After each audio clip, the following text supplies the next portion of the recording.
seraient appelés tes fils. Aide-nous à rechercher toujours cette justice qui seule peut garantir une paix solide et véritable.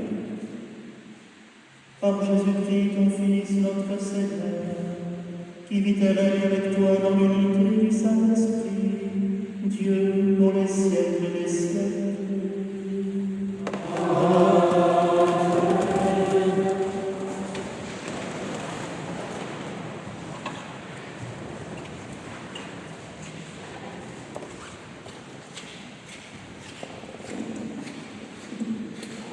Lecture du livre des Juges. En ces jours-là, l'ange du Seigneur vint s'asseoir sous le térébinthe d'Ephra, qui appartenait à Joas, de la famille d'Abiézer. Gédéon, son fils, battait le blé dans le pressoir pour le soustraire au pillage des Madianites.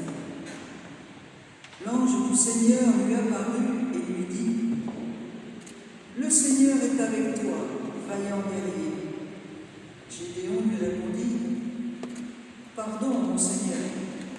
Si le Seigneur est avec nous, pourquoi tout ceci nous est-il arrivé ? Que sont devenus tous ces prodiges que nous ont racontés nos pères ? Ils nous disaient : est-ce que le Seigneur ne nous a pas fait monter d'Égypte ? Mais aujourd'hui, le Seigneur nous a abandonnés en nous livrant au pouvoir de Madian. Alors le Seigneur regarda Gédéon et lui dit : avec la force qui est en toi, va sauver Israël du pouvoir de Madian. N'est-ce pas moi qui t'envoie ? Gédéon reprit : pardon, mon Seigneur, comment sauverai-je Israël ? Mon clan est le plus faible dans la tribu de Manassé. Et moi, je suis le plus petit dans la maison de mon père.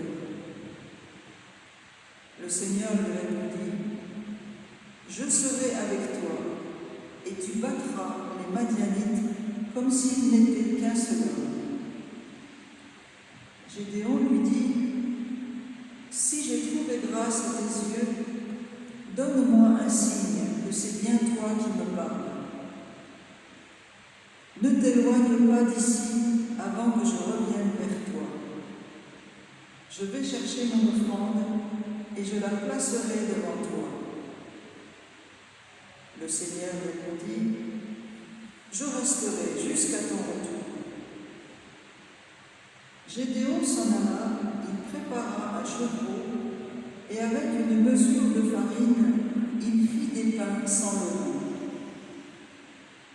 Il mit la viande dans une corbeille et le jus dans un pot, puis il apporta tout cela sur le térébinthe et le lui présenta.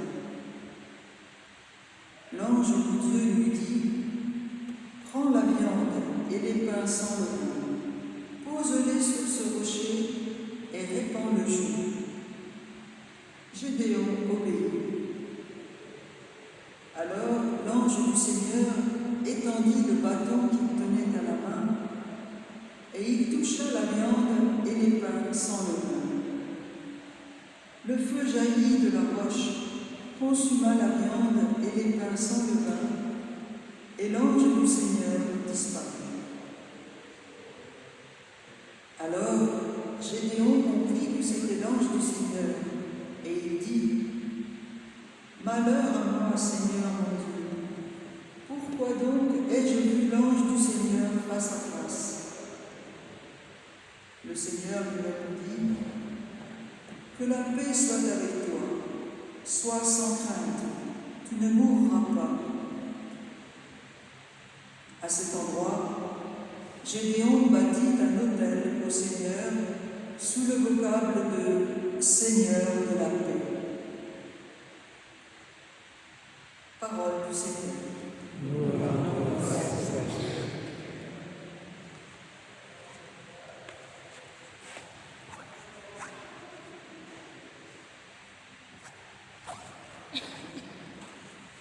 Te entière acclame Dieu.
Amen, je vous le dis. Lors du renouvellement du monde, lorsque le Fils de l'homme siégera sur son trône de gloire, vous qui m'avez suivi, vous siégerez vous aussi sur 12 trônes pour juger les 12 tribus d'Israël. Et celui qui aura quitté à cause de mon nom des maisons, des frères, des sœurs,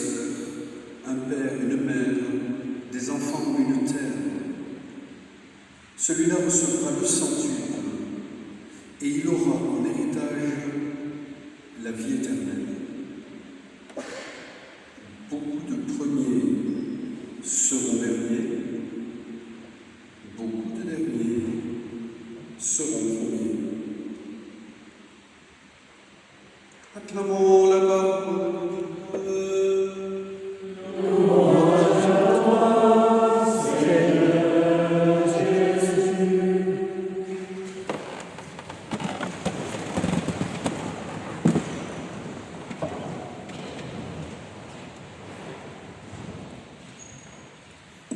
Chers amis, nous avons déjà beaucoup parlé ce matin et nous avons entendu la parole de Dieu.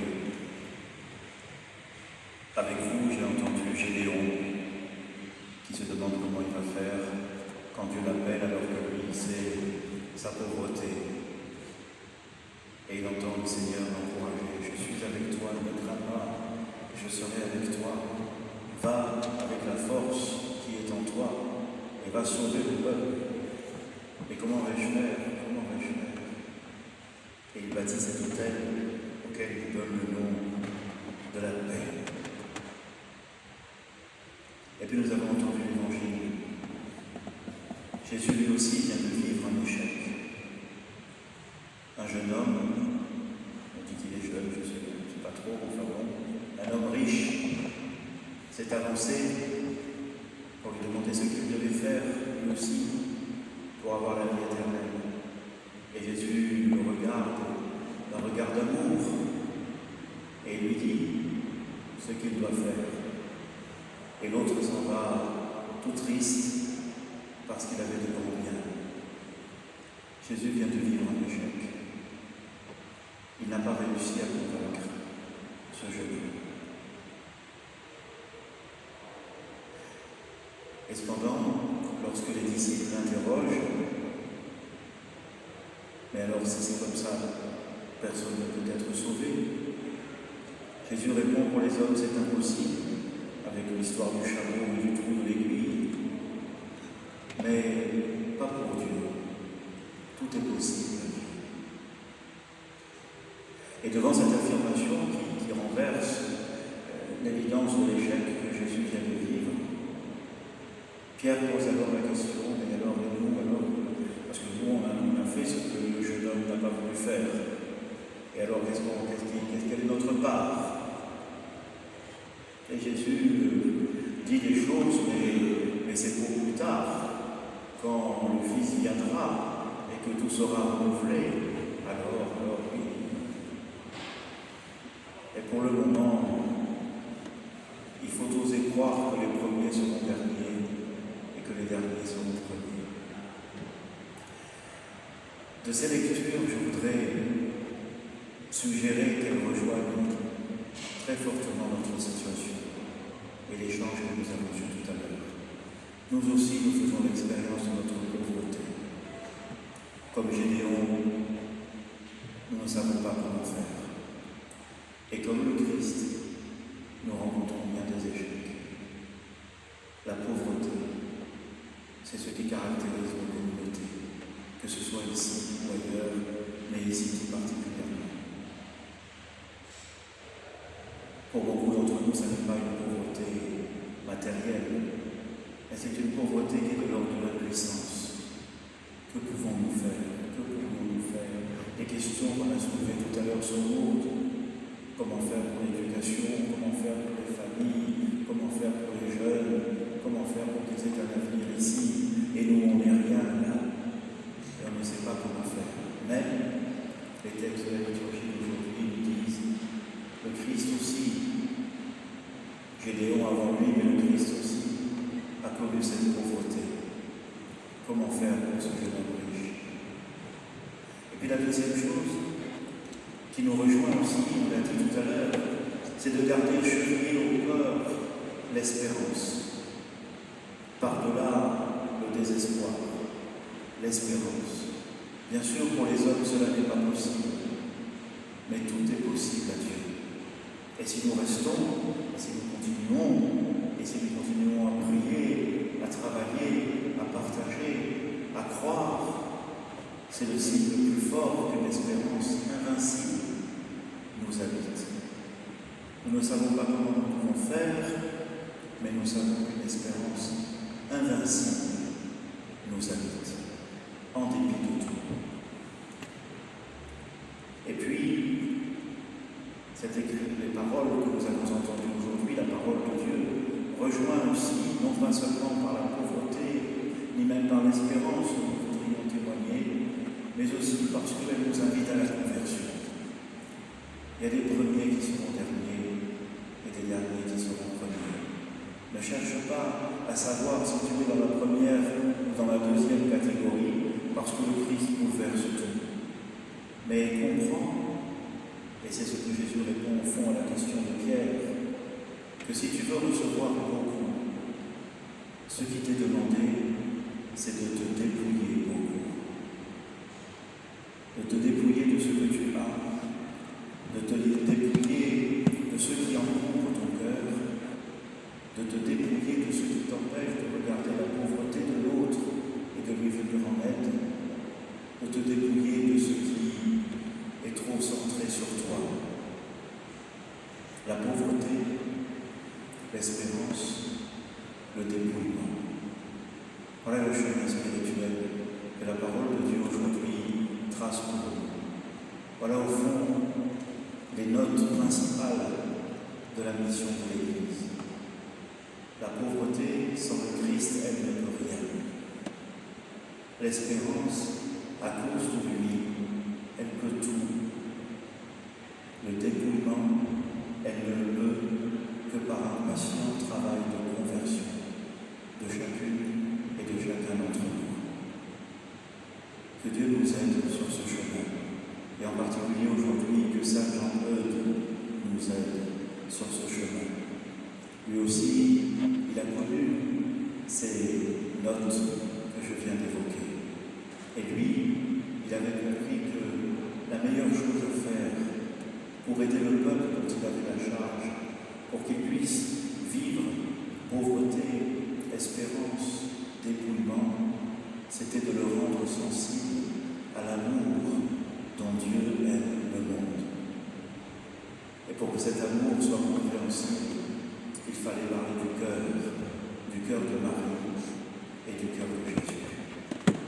Que Saint Jean-Eudes nous aide lui aussi à avancer sur ce chemin pour la gloire de Dieu et pour le salut du monde. Amen.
Prions ensemble au moment d'offrir le sacrifice de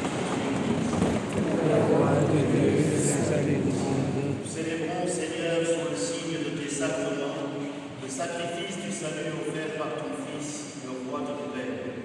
Nous t'en prions, puisque cette offrande est signe de paix et d'amitié, qu'elle contribue à raffermir la concorde entre tous tes fils, par le Christ, notre Seigneur. Amen. Le Seigneur soit avec vous. Et avec votre esprit. Élevons notre cœur. Nous le tournons vers le Seigneur. Rendons grâce au Seigneur notre Dieu. Cela est juste et bon. Vraiment, il est juste et bon pour ta gloire et notre salut, de t'offrir notre action de grâce toujours et en tout lieu, Seigneur, Père très saint, Dieu éternel et tout-puissant. Dans ta bonté, tu as créé l'homme, et comme il avait mérité la condamnation, tu l'as racheté dans ta miséricorde par le Christ notre Seigneur. Par lui, les anges célèbrent ta grandeur, et les esprits bienheureux adorent ta gloire. Par lui, s'inclinent devant toi les puissances d'en haut, et tressaillent d'une même allégresse les innombrables créatures des cieux. À leur hymne de louange, laisse-nous joindre nos voix pour chanter et proclamer.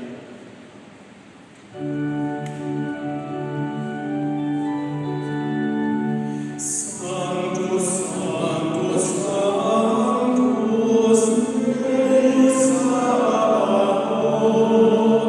Sanctus, Sanctus, Sanctus, Deus Sabaoth. Plenius in caeli et terra, gloria tua. Hosanna in excelsis Deo, Hosanna in excelsis, Hosanna in excelsis Deo, Hosanna in excelsis. Benedictus qui venit in nomine Domini. Hosanna in excelsis Deo, Hosanna in excelsis, Hosanna in excelsis Deo, Hosanna in excelsis.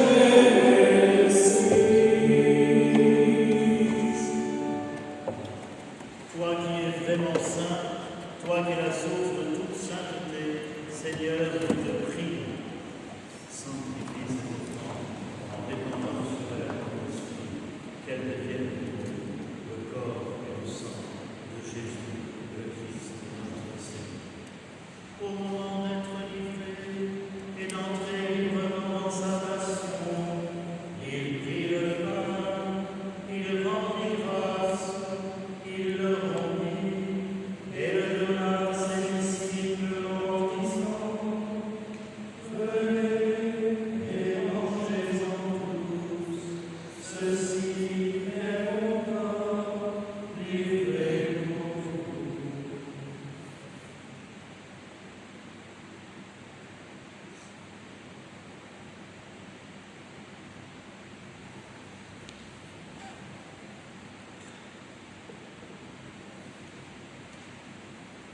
De même, après le repas, il prit la coupe. De nouveau, il rendit grâce et la donna à ses disciples en disant : Venez et buvez-en tous, car ceci est la coupe de mon sang, le sang de l'alliance nouvelle et éternelle, qui sera versé pour vous et pour la multitude, en rémission des péchés. Vous ferez cela en mémoire de moi.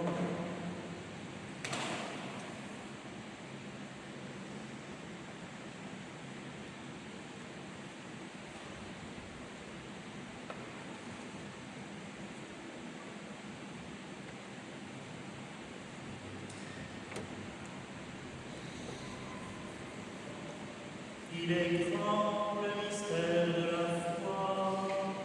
Nous annonçons ta mort, Seigneur Jésus. Nous proclamons ta résurrection. Nous attendons ta venue dans la gloire. En faisant ainsi mémoire de la mort et de la résurrection de ton Fils, nous t'offrons, Seigneur, le pain de la vie et l'amour du salut, et nous te rendons grâce, car tu nous as estimés dignes de tenir devant toi notre service. Humblement, nous te demandons qu'en n'ayant pas encore et le sang de Christ, nous soyons rassemblés par l'Esprit Saint en Jésus. Souviens-toi, Seigneur, de ton Église répandue à travers le monde. Fais-la grandir dans ta charité en union avec notre pape Léon, notre évêque Pierre Baptiste, ses auxiliaires et tous les évêques, les prêtres et les laïcs. Souviens-toi aussi de nos frères et sœurs qui se sont endormis dans l'espérance de la résurrection, et souviens-toi dans ta miséricorde de tous les défunts, en particulier des victimes des guerres à travers le monde et en particulier sous cette terre. Accueille-les dans la lumière de ton visage.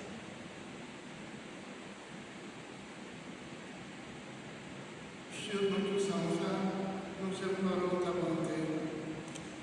Permets qu'avec la Vierge Marie, la bienheureuse Mère de Dieu, avec Saint Joseph, son époux, les apôtres et tous les saints qui ont fait ta joie au long des âges, que nous ayons part à la vie éternelle et que nous chantions ta louange et ta gloire par ton Fils Jésus le Christ.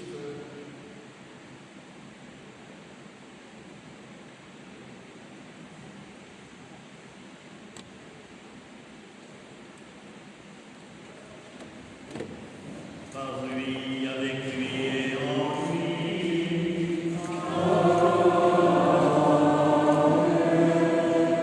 À toi, Dieu Père Tout-Puissant, dans l'unité du Saint-Esprit,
miséricorde, nous serons libérés de tout péché, rendus forts en toute épreuve. Nous qui attendons que se réalise cette bienheureuse espérance, l'avènement de Jésus-Christ, notre Sauveur. Le règne, la puissance et la gloire, pour les siècles des siècles. Seigneur Jésus-Christ, tu as dit à tes apôtres, je vous laisse la paix, je vous donne ma paix. Ne regarde pas nos péchés, mais la foi de ton Église. Pour que ta volonté s'accomplisse, donne-lui toujours cette paix et conduis-la vers l'unité parfaite, toi qui vis et règnes pour les siècles des siècles. Amen. Que la paix du Seigneur soit toujours avec vous. Et avec votre esprit. À la charité du Christ, accueillons les uns les autres un geste de paix.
Voici l'agneau de Dieu, voici celui qui enlève les péchés du monde. Heureux les invités au repas des noces de la nuit. Seigneur, je ne suis pas digne de recevoir, mais dis seulement une parole et je serai guéri.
Inspire-nous, Seigneur, toujours plus de charité, afin que, nourris par le corps et le sang de ton Fils unique, nous fassions fructifier entre nous la paix qu'il a lui-même laissée. Lui qui vit et règne avec toi, Père, dans l'unité du Saint-Esprit, depuis toujours, chaque jour, et pour les siècles des siècles. Amen. Avant de vous donner la bénédiction, frères et sœurs, je voudrais vraiment vous dire merci du fond du cœur pour le moment que nous avons partagé, mais surtout pour le témoignage que vous donnez ici. Merci pour votre présence, pour votre écoute, pour le témoignage de votre vie. Merci à mes frères évêques, ici du patriarcat, au patriarche bien sûr, mais à vous tous. Merci beaucoup de votre présence aussi, de votre action simple, vraie, libre, comme le cœur peut être libre en toute situation. Merci pour cela. Et puis, demandons au Seigneur, si vous le voulez bien, qu'il ravive en nous, qu'il fortifie en nous la joie de l'Évangile, une joie qui passe par la pauvreté. Vous savez, dans la vie spirituelle, mieux vaut une pauvreté offerte qu'une prospérité satisfaite. C'est comme ça que les premiers seront les derniers et les derniers les premiers. Alors, la joie de l'Évangile est en nous, la pauvreté offerte vaut mieux que la prospérité satisfaite. Qu'il ravive aussi en nous l'espérance que tout se passe pour moi selon ta parole, avait dit la Vierge Marie. Rien n'est impossible à Dieu, a redit Jésus quand on l'interrogeait sur le jeune homme riche. Remettre à Dieu ce que nous ne pouvons pas faire, voilà notre espérance. Et puis, le dépouillement. Le dépouillement. Savoir qu'il n'y a pas de paix dans le monde si elle ne se construit pas par la paix à l'intérieur de nous-mêmes.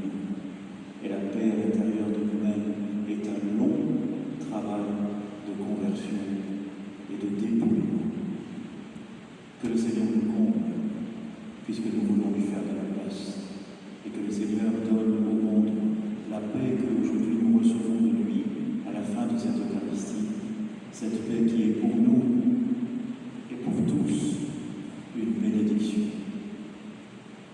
Le Seigneur soit avec vous. Et avec votre esprit. Que Dieu Tout-Puissant, miséricordieux, vous bénisse et vous garde, le Père, le Fils et le Saint-Esprit.